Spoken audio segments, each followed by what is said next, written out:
Voice of Tamil 24. நடிகையும் பாஜக மாநில செயற்குழு உறுப்பினருமான நமிதா தன் கணவர் வீரேந்திர சௌத்ரியுடன் ஆகஸ்ட் 26ஆம் தேதி மதுரை மீனாட்சியம்மன் கோவிலுக்கு தரிசனம் செய்ய சென்றார். அப்போது பாதுகாப்பு கருதி சில விவரங்களை ஊழியர்கள் கேட்டனர்.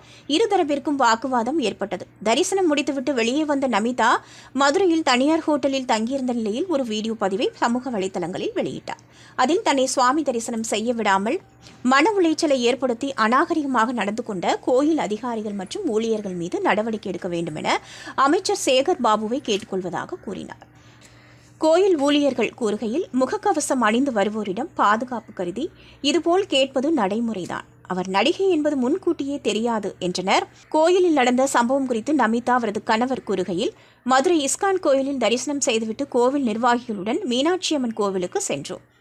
கோயில் ஊழியர்கள் மற்றும் அதிகாரிகள் எங்களை தடுத்து ஹிந்துவா முஸ்லிமா என கேள்வி எழுப்பி, நீங்கள் முஸ்லிம் என தகவல் கிடைத்துள்ளது, எனவே ஹிந்து என்பதற்கான சான்றிதழை காட்டுங்கள் என்றனர்.